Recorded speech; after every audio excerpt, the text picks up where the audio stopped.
धाकड़ खबर बेखौफजुमा बेबाक अंदाज।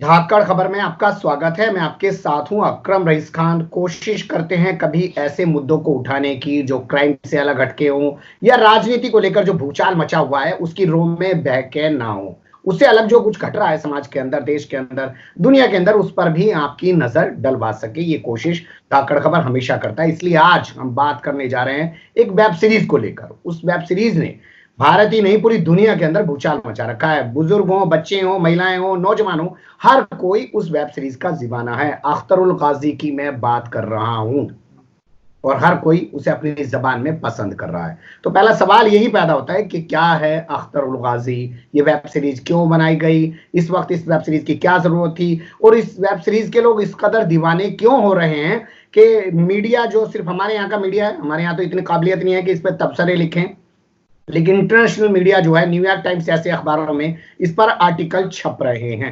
इन्हीं सारे पहलुओं पर बात करेंगे। मेरे साथ जुड़ रहे हैं जी सलाम के पूर्व एडिटर रह चुके हैं शहाबुद्दीन याकूब साहब, और बहुत अच्छी पकड़ रखते हैं आलम इस्लाम पर, दुनिया की जो इस्लामी हिस्ट्री पर और बहुत सारी चीजों पर अपनी नजर रखते हैं, लिखते भी रहते हैं। न्यूज नेक्स्ट के वो फिलहाल संपादक हैं। आप जाके उनके चैनल को सब्सक्राइब कर सकते हैं, वहां पे बहुत सारी चीजें आपको मिल सकती हैं। बहुत शुक्रिया सर वक्त देने के लिए।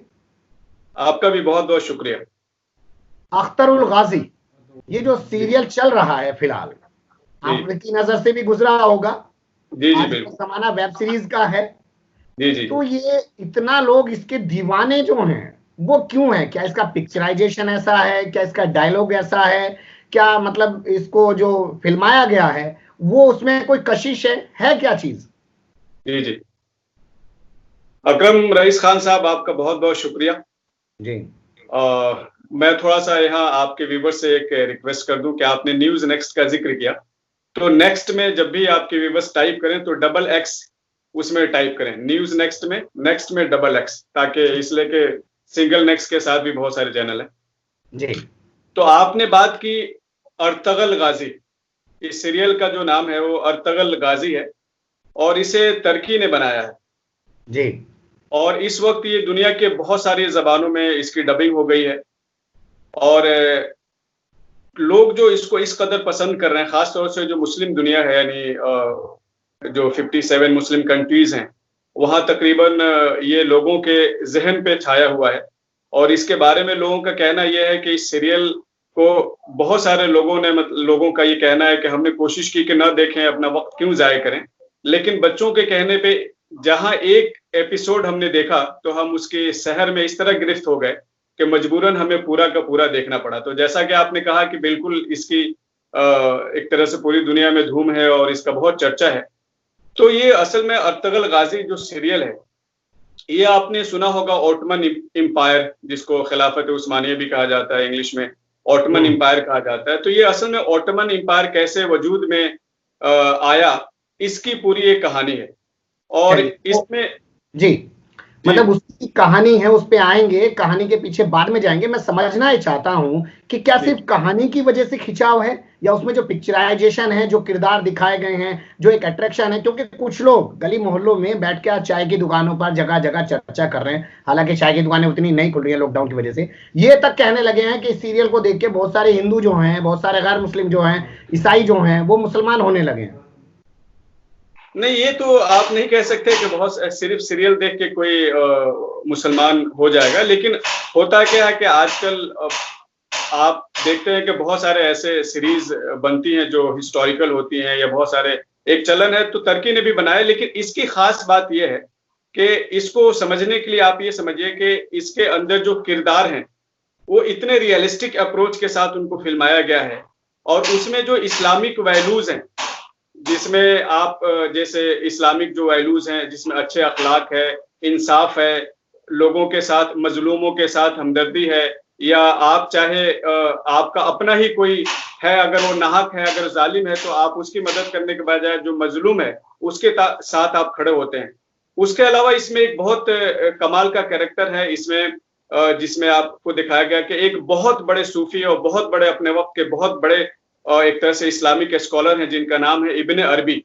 तो इब्ने अरबी उसमें जो है पूरे एपिसोड के अंदर, पूरे अर्तगल गाजी के अंदर दिखाई देते हैं। और उनका जो सूफियाना एक तरह से आप कह सकते हैं गाइडेंस है, इसलिए कि उनके बारे में सीरियल में ये दिखाया जाता है कि उस्मानी जो खिलाफत का वजूद आया, खास तौर से जो अर्तगल गाजी जो थे, उनको उनकी रहनुमाई जो है वो इब्ने अरबी कर रहे हैं। और इब्ने अरबी का मकाम मुस्लिम दुनिया में, इस्लामी दुनिया में इतना बड़ा है, इतना बड़ा है कि आप उसका अंदाजा नहीं लगा सकते, बहुत ही बड़ा है। वो अपने वक्त के बहुत बड़े आलिम थे, बहुत बड़े सूफी थे, लेकिन लोगों के दिलों पे ये इतना असर इसलिए कर रहा है कि उसके जो मुकालमा है, उसका जो डायलॉग है, वो डायलॉग सुनते ही आप उसके गिरविदा हो जाते हैं।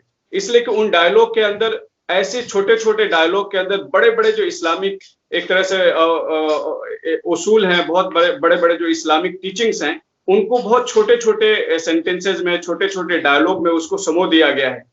जिससे लोगों को एक तो ये है कि लोग ये जान पाते हैं कि इस्लाम है क्या।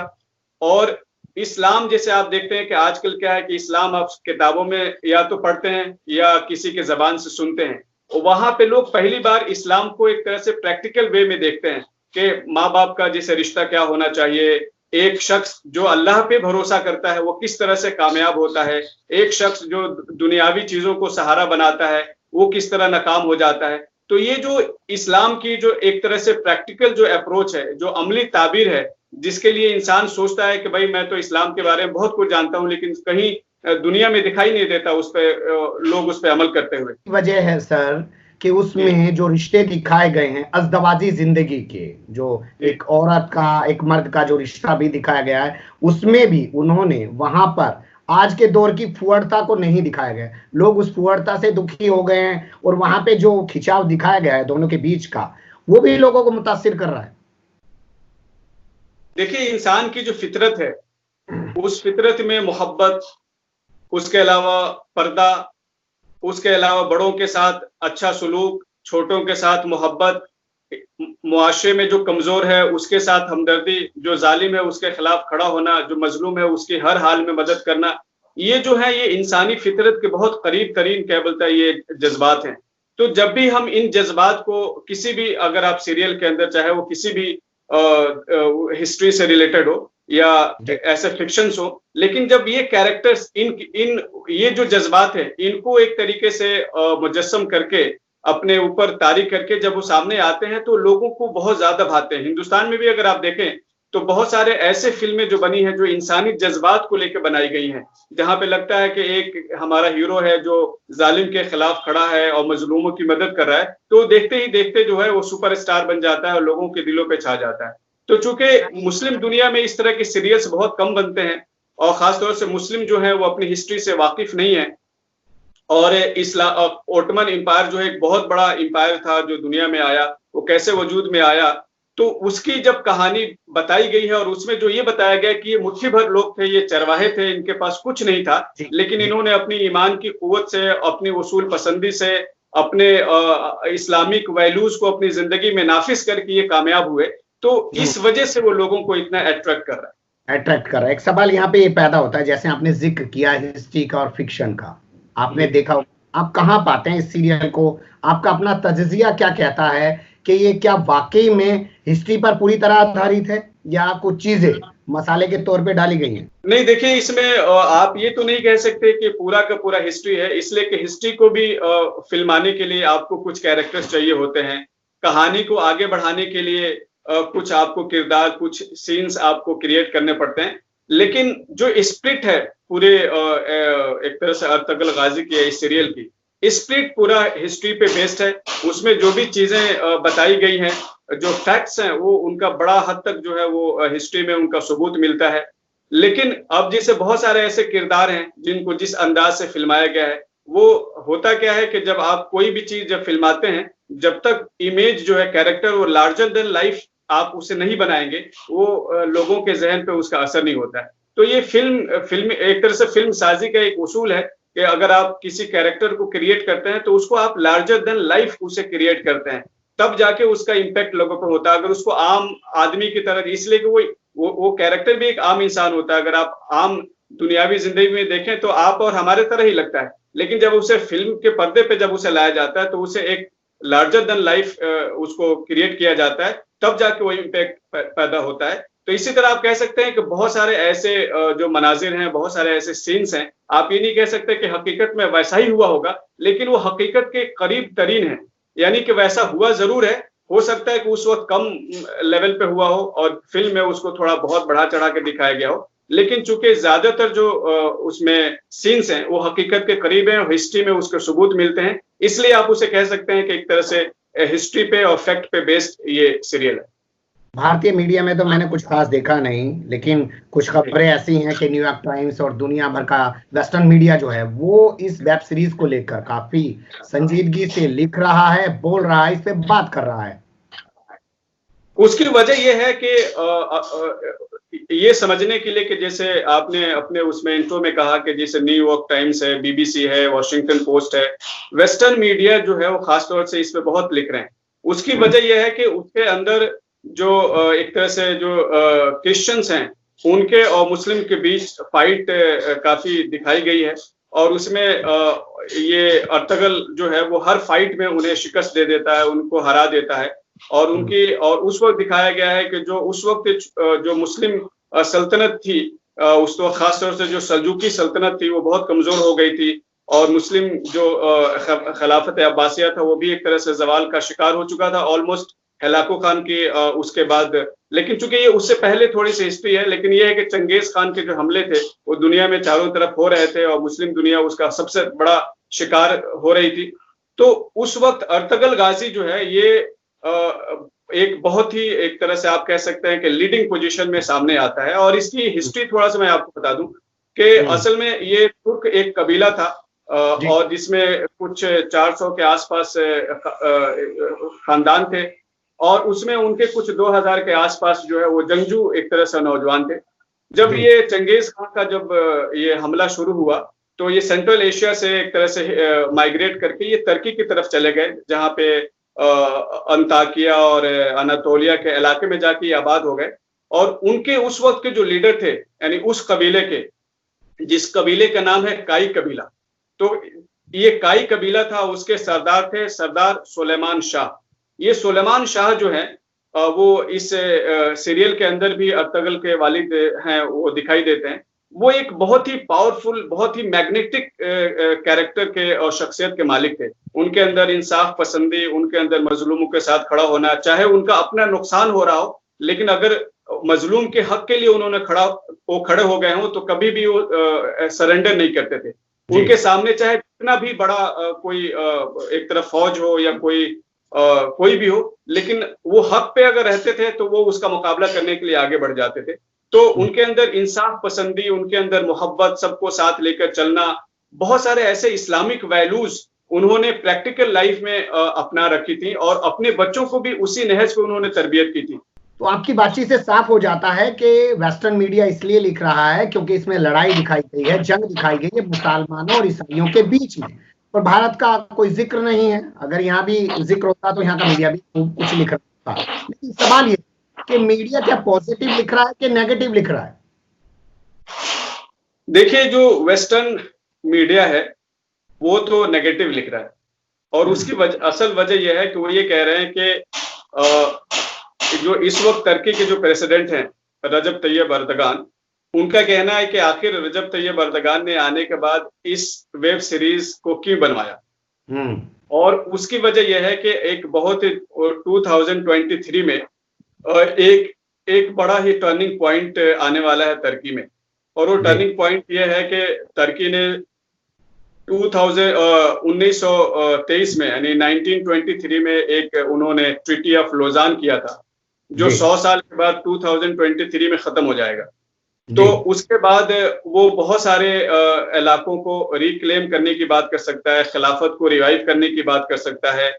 बहुत सारे ऐसी चीजें जिस पे तुर्की पे पाबंदी लगा दी गई थी, जैसे यह है कि जो अब नया बास्फोरस है, बास्फोरस जो एक तरह से दरिया है, वहां से गुजरने वाले जो तजारती शिप्स हैं उस पे वो टैक्स नहीं ले सकता, उस पे वो टैक्स लगा सकता है। इस तरह बहुत सारे, जैसे वो अपने इलाकों में पेट्रोल और गैस के लिए ड्रिलिंग नहीं कर सकता। तो बहुत सारी ऐसी चीजें हैं जो 2023 के बाद वो तुर्की को हासिल हो जाएंगे वो हुकूक।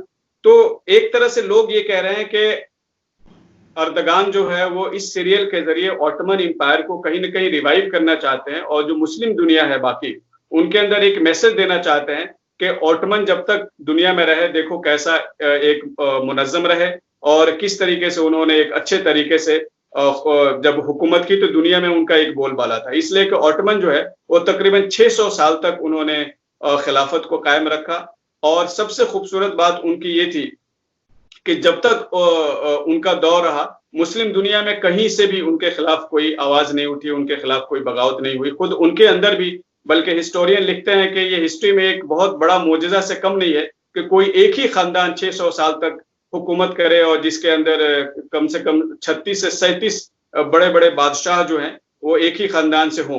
तो इस तरीके से आप ये कह सकते हैं कि तुर्की जो है उस मुआहिदे के तहत एक सेकुलर तुर्की वजूद में आया था, लेकिन अर्दगान उसको इस्लामी तुर्की में बदल रहे हैं, जिसको आप देख भी रहे हैं कि इस वक्त काफी इस्लामाइजेशन हो चुका है, वहां पे इस्लामीकरण हो चुका है। तो इस वजह से वेस्ट जो है वो इस बात से कहीं ना कहीं खौफजदा है कि अगर तुर्की फिर वही पुराना तुर्की हो गया जिसमें इस्लाम का बोलबाला था और वो फिर से वो खिलाफत की जो हुदूद उनकी जो सरहदें थी कहीं उसको उन्होंने फिर से एक्सपेंड करना शुरू कर दिया, तो एक नया मार्का शुरू हो जाएगा। इसलिए लोग ये कह रहे हैं कि अर्दगान अपनी आवाम को कहीं ना कहीं इन सीरियल्स के जरिए, इन वेब सीरीज के जरिए ज़हनी तौर पे तैयार कर रहे हैं। और उसका असर भी आपने देखा होगा कि इसका एक तरह से इसका इम्पैक्ट क्या हुआ तुर्की मुआशरे पर इन वेब सीरीज का। इसका एक स्टडी भी किया गया जिससे पता चला गया कि जहां लोग पहले जहां मस्जिदें बहुत कम थी, लोग मस्जिदों में कम जाते थे, इस्लामी लिबास कम पहनते थे, इस्लामिक जो वैल्यूज हैं उनकी जिंदगी में कम थी। अब यह है कि वहां का चाहे यूथ हो या आम आदमी हो, उसकी जिंदगी में इस कदर इस्लामिक वैल्यूज आ गई हैं, वहां की मस्जिदें इतनी आबाद हो गई हैं और अर्दगान ने आने के बाद खास तौर से इतनी ज्यादा तादाद में मस्जिदें बनाई हैं। तो वो असल में अर्दगान का कहना यह है कि जो इस वक्त पूरी दुनिया में मीडिया वार जो चल रहा है कि मीडिया के अंदर या फिल्मों के जरिए ऐसे जैसे खासतौर से वेस्ट ने बहुत सारी ऐसी फिल्में बनाई हैं और उन फिल्मों में जो मुस्लिम किरदार थे उनको एक तरह से डिस्टॉर्ट किया, उनको तबाह किया और एक तरह से कहीं ना कहीं मुसलमानों को बदनाम करने की कोशिश की। तो अर्दगान असल में उनका कहना है कि उनका एक खूबसूरत जुमला है कि जब शेर अपनी कहानी नहीं कहेगा तो गीदड़ ही शेर बन जाएगा। इसलिए उनका ये बड़ा, उनसे जब इससे जवाब पूछा गया कि भाई आपने ये सीरियल क्यों बनवाया, तो उनका जवाब यही था कि शेर अगर अपनी कहानी नहीं कहेगा तो गीदड़ ही शेर बन जाएगा। इसलिए हम शेर हैं और शेरों की कहानी दुनिया को बता रहे हैं ताकि लोगों को पता चले कि शेर इधर रहते हैं।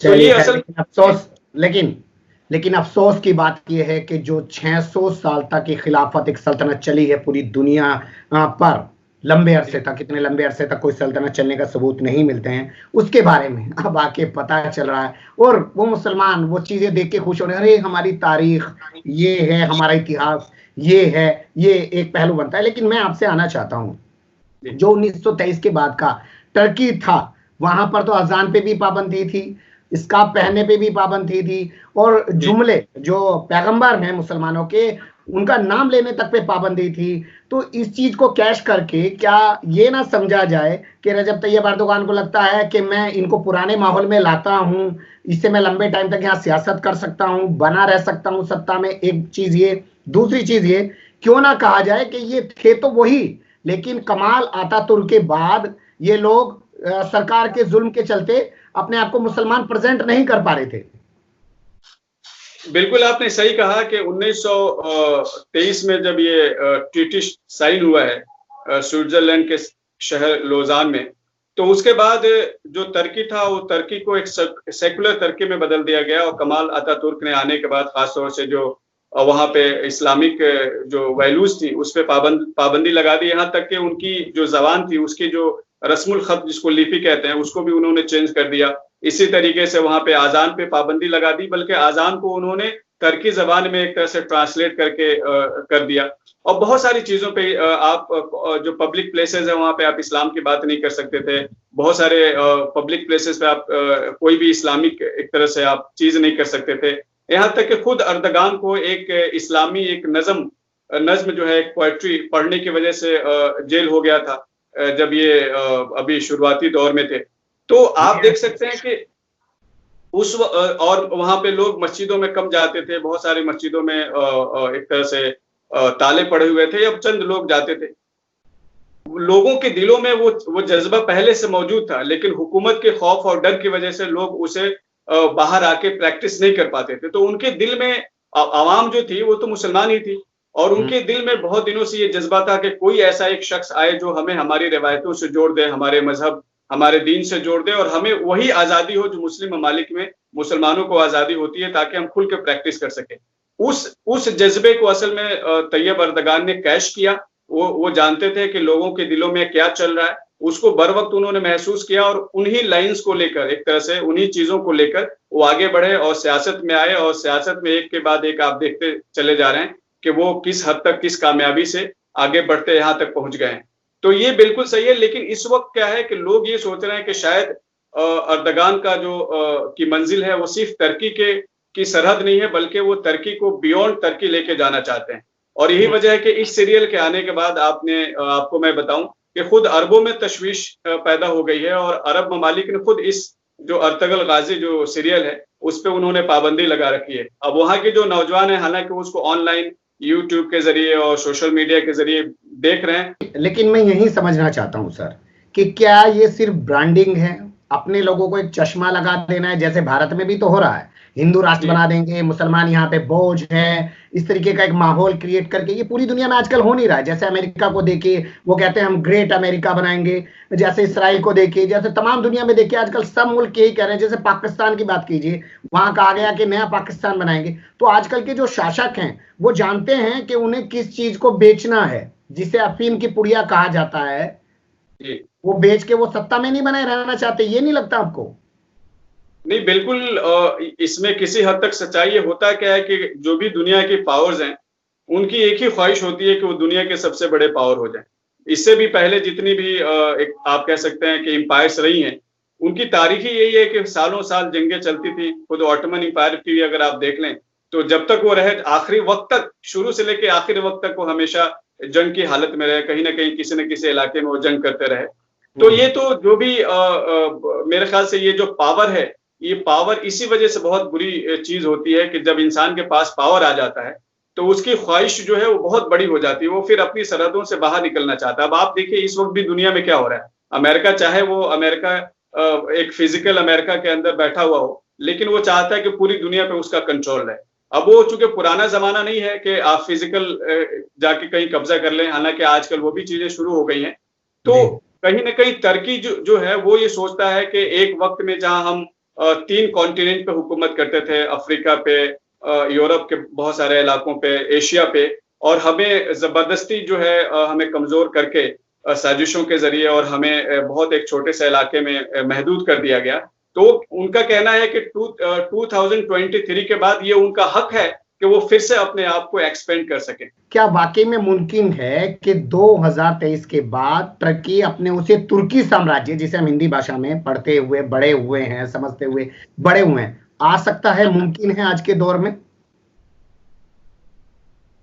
देखिए डायरेक्ट तो मुमकिन नहीं है, लेकिन अगर आप थोड़ा सा असल में क्या है कि पावर्स के जो प्लेयर्स हैं इनके उसूल बदलते रहते हैं। अब जैसे फॉर एग्जांपल आप देखिए कि तुर्की अभी जो है लीबिया में बहुत ज्यादा सरगर्म है, और लीबिया में जो इस वक्त हुकूमत है वहां पर उसको सपोर्ट कर रहे हैं, और एक तरह से आप इनडायरेक्टली आप कह सकते हैं कि इस वक्त तुर्की पे जो है वो लीबिया में वो तुर्की का इन्फ्लुएंस बहुत है। बल्कि इस वक्त जो वहाँ के हुक्मरान हैं उनको फुल सपोर्ट जो तुर्की दे रहा है, और लीबिया पे एक तरीके से कहीं ना कहीं उसने अपना बड़ा गिरफ्त, बड़ा मजबूत अपनी पकड़ बना रखी है।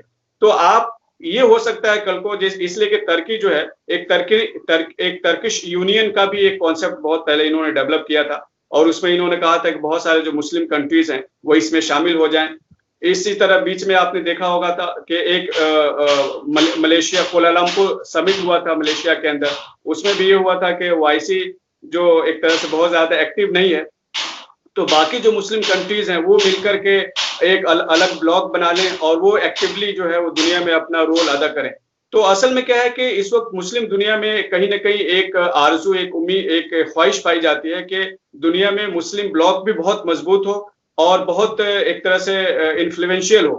तुर्की उसको कैश कराना चाहता है। यानी कि लगता है कि ओआईसी जिस तरीके से कमजोर हो रहा है या अपनी बात उतनी मजबूती से नहीं रखता है, उस चीज को रजब तैयब एर्दोगान समझ रहे हैं और वो चाहते हैं कि तुर्की के लीडरशिप में एक यूनियन नई तरीके से बनाई जाए और वो अपना धीरे धीरे प्रभाव बढ़ा रहे हैं, ये आपका कहना है। लेकिन अगर इनकी अपनी पर्सनल शख्सियत पे बात की जाए तो क्या जो ये अरब ममालिक हैं, जितनी तमाम दुनिया उस वक्त खिलाफत उस्मानिया में आती थी, वो इनको तस्लीम कर पाएंगे? क्योंकि अपने मुल्क में इन्होंने प्रधानमंत्री का पद खत्म कर दिया, संविधान बदल दिया, पत्रकारों को जेल में डाल दिया, तो कैसे इन पे यकीन किया जाएगा?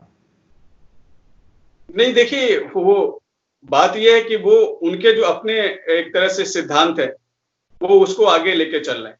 वो तुर्की के अंदर अगर आप वहां के हुक्मरानों से अगर आप बात करें या वहां की जो एक तरह से पब्लिक जो सेंटिमेंट है, अगर आप उसको कहीं ना कहीं अगर एनालिसिस करें तो आज भी उनके अंदर ये पाया जाता है कि अरब जो है वो हमारा अपना इलाका था, यानी हम उस पर हम हुक्मरानी करते थे, लेकिन वो एक साजिश के जरिए हमसे अलग कर दिया गया। इसलिए खासतौर से सऊदी अरब और तुर्की के अंदर कभी भी रिलेशनशिप जो है वो बहुत अच्छे नहीं रहे। और इन दिनों भी जो है खास तौर से मोहम्मद बिन सलमान और जो जमाल जो वहां पे उनका कत्ल हुआ तुर्की के अंदर, उसके बाद से और ज्यादा जो है रिलेशनशिप खराब हो गया है। तो चूंकि अरबों के ताल्लुक से तुर्की के का हमेशा से ये रहा है कि उन्होंने तुर्की के पीठ में एक तरह से छुड़ा, घोंपा पीछे से और मारा, और उन्होंने उनको दगा दिया।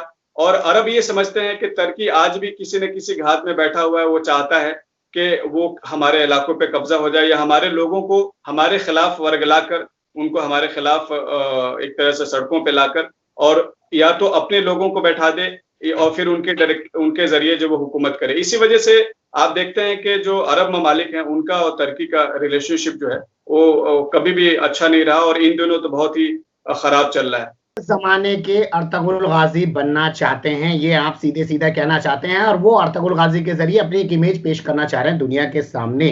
लेकिन बड़ा सवाल एक और है सर, आपने अभी हाल फिलहाल में देखा होगा, तमाम रिपोर्ट्स आई, आपकी नजर से भी गुजरी होंगी, जब ये राष्ट्रपति बने उसके बाद अमेरिका ने जिस तरीके की पाबंदी लगाई अपने यहाँ के जो पत्रकारों की गिरफ्तारी के बाद, तो उसके बाद तो इकोनॉमी डाउन हुई है तुर्की की, उसका पैसा बहुत गिर गया था। जी, वो उनकी जो करेंसी है जो लीरा वो काफी गिर गई थी। वो तो चूंकि अमेरिका का और इनका चूंकि अभी क्या है कि आप देखते हैं कि सीरिया है, इराक है, यहाँ बहुत सारे जो कन्फ्लिक्ट हैं उसमें जो एक तरह से कन्फ्लिक्ट ऑफ इंटरेस्ट है उसकी वजह से और उसके बाद जो कू हो गया था तुर्की के अंदर, तो बहुत सारे ऐसे इश्यूज थे जिसको लेकर अमेरिका और तुर्की के अंदर बहुत ज्यादा मतभेद हो गया था। तो उसमें बहुत सारी चीजें थी। लेकिन अर्दगान असल में आपको ये समझना होगा कि आखिर अर्दगान की पॉपुलैरिटी इतनी क्यों है। उसकी वजह यह है कि अर्दगान के आने से पहले जो है वो तुर्की बहुत ज्यादा कर्ज में डूबा हुआ था। लोगों की जो लाइफ स्टाइल थी और उनका पर कैपिटा इनकम है वो बहुत ही कम था। वहां पे रोड का निजाम बहुत खराब था, रेलवे का निजाम बहुत खराब था। एक तरह से हर तरफ जो है बहुत सारी चीजें समझिए कि बर्बाद हो रही थी। एक ईमानदार लीडर के आने से होता क्या है, वो सबसे पहले लोगों के अंदर एक कॉन्फिडेंस पैदा कर देता है। एक तो यह है कि उन्होंने हेल्थ का निजाम इतना बेहतर कर दिया कि और बहुत सारे जो ओल्ड एज लोग हैं उनको बहुत सारी रियायतें दे दी। उसके अलावा तालीम पे उन्होंने बेइंतहा पैसा बहाया। बहुत सारे समझिए कि कॉलेजेस, यूनिवर्सिटीज, रिसर्च, यहाँ तक के और जो कर्ज था उनका वो पूरा का पूरा कर्ज उन्होंने IMF को और वर्ल्ड बैंक को अदा कर दिया और उनसे कहा कि आपको अगर कर्ज चाहिए तो तुर्की आपको कर्ज देने के लिए तैयार है। इसी तरह जो उनका जो तुर्किश लीरा है, जो उनकी करेंसी, वो बहुत ज्यादा डाउन जा रही थी, उसको उन्होंने एक तरह से आसमान को उठा के कर दिया। मेरे ख्याल से 2-3 का मतलब का ही रुपये का फर्क था अमेरिकन उसमें और इसमें। इसी तरीके से आप एक और भी देखिए कि तुर्की जो है अपने मिलिट्री बेस जो है वो तुर्की से बाहर भी कर रहा है, जिसमें जैसे एक उनका मिलिट्री बेस जो है वो कतर के अंदर है, इसी तरह एक अफ्रीका के किनारे पे है। तो इस तरह से तुर्की जो है मिलिट्रीली भी बहुत स्ट्रांग हुआ है। उन्होंने डिफेंस में भी बहुत ज्यादा उन्होंने एक तरह से सरमायाकारी की है और हेल्थ में, एजुकेशन में, लोगों की जिंदगी को बेहतर बनाने में वहां आने के बाद उन्होंने समझिए कि मेट्रोज का जाल बिछाया। यानी तानाशाह हो लेकिन ईमानदार होना चाहिए, ये लाइन कही जा सकती है रजब तैयब अर्दोगान के बारे में? नहीं, मेरे ख्याल से रजब तैयब अर्दोगान भी शायद खुद ही ये समझते हैं कि उनके मुल्क को एक बहुत ही ताकतवर हुक्मरान की जरूरत है। उसकी वजह यह है कि जैसा कि मैंने कहा कि 2023 के बाद जिस तरह के हालात का सामना होगा, उसमें रजब तैयब अर्दगान का ये मानना है कि उनके मुल्क को एक बहुत ही पावरफुल प्रेसिडेंट या बहुत पावरफुल आप हुक्मरान आप अगर नहीं होगा, तो जो 2023 के बाद जो सिचुएशंस उस इलाके में अराइज होने वाली हैं, जो चीजें पैदा होने वाली हैं, उसमें कोई भी कमजोर हुकूमत उनका सामना नहीं कर पाएगी। या अगर जो बड़े बड़े फैसले लेने होंगे, अचानक फैसले लेने होंगे, वो उसके लिए जरूरी था कि एक बहुत पावरफुल उनके पास कोई लीडर हो। उसी को आसान करने के लिए, उसी मकसद के लिए उन्होंने अपना जो है नया प्रेसिडेंशियल जो ऑर्डर वो लेकर आए, जिसमें प्रेसिडेंट को उन्होंने अमेरिकन प्रेसिडेंट से भी ज्यादा पावर एक तरीके से खुद को दिया है, और वो अकेले जो चाहें जो फैसले कर सकते हैं। चलिए खैर, ये बहस हो सकती है इस पे कि क्या एक लोकतंत्र के अंदर, क्या ऐसे सिस्टम के अंदर नेता को इतना मजबूत होना चाहिए कि नहीं होना चाहिए, जनता को मजबूत होना चाहिए, क्योंकि लोकतंत्र के मायने यही है कि लोक मजबूत, तंत्र मजबूत, लेकिन नेता जगह जगह मजबूत हो जाते हैं। एक सवाल आपकी नजर से गुजरा होगा कि टर्की, मलेशिया और पाकिस्तान, ये तीनों मिलकर एक टीवी शुरू करने वाले हैं, टीवी चैनल लॉन्च करने वाले, न्यूज चैनल शुरू करने वाले हैं। अब महातीर मोहम्मद तो रहे ही नहीं है मलेशिया में, तो उस प्रोजेक्ट का क्या हुआ? नहीं, वो तो देखिए, वो तो हुकूमतों के दरमियान जो है, जब कोई ट्रीटी साइन हो जाता है, कोई प्रोजेक्ट पे काम हो जाता है, तो वो प्राइम मिनिस्टर्स के चेंज होने से चीजें नहीं बदलती आमतौर पर। और खास तौर से इस वक्त अगर आप देखें तो टर्की का और मलेशिया का भी रिलेशनशिप बहुत अच्छा है, और पाकिस्तान का, और इन तीनों ममालिक आपस में जो कंट्री टू कंट्री जो रिलेशनशिप है वो बहुत अच्छा है। और मलेशिया में प्राइम मिनिस्टर्स का चेंज होने की जहां तक बात है, वो उनका एक इंटरनल मामला है, उससे जो एक्सटर्नल जो ममालिक हैं या जो ट्रीटी उन्होंने साइन किया उस पर बहुत ज्यादा इम्पैक्ट नहीं होगा। लेकिन चूंकि अभी तीनों ममालिक के सामने बहुत सारे ऐसे इश्यूज हैं जिसमें सब बिजी हैं, और लेकिन ये जरूर कहा जा सकता है कि चूंकि ये अगर महासिर मोहम्मद अगर होते तो शायद ये ज्यादा जल्द से जल्द ये एक्सक्यूट हो जाता और ये चैनल लॉन्च हो जाता। उनके जाने के बाद अब इसमें आगे क्या दुश्वारी आएगी कुछ कहा नहीं जा सकता। एक सवाल मेरे जहन में ये आता है सर, कि जिस तरीके से रजब तैयब अर्दोगान अपनी पूरी एक इमेज को बिल्ड कर रहे हैं, दिखा रहे हैं पूरी दुनिया के अंदर, अगर हम टर्की की यानी कि तुर्की के ऐतिहासिक परिवेश को छोड़ दें या 2023 को छोड़ दें, इसके अलावा सिंगल हम बात करते हैं रजब तैयब अर्दोगान को लेकर, क्या ऐसी कोशिशें सद्दाम हुसैन को लेकर इस्लामी दुनिया में उम्मीदें नहीं लगाई गई थी? क्या ऐसी कोशिशें जियाउल हक को लेकर पाकिस्तान में नहीं लगाई गई थी? ये लोग लीडर दिखाई देते थे उस वक्त कि हाँ, ये पूरी इस्लामी दुनिया को मजबूत कर देंगे और मुसलमानों के लिए बहुत अच्छा करने वाले हैं पूरी दुनिया में। क्या वैसा ही होता हुआ दिख रहा है, या इनका भी हश्र वैसा ही होगा जैसा उन दोनों का हुआ? देखिए, अब इनका हश्र क्या होगा ये तो नहीं, मैं उसके बारे में मतलब कोई प्रेडिक्ट नहीं कर सकता कि इनका हश्र क्या होगा।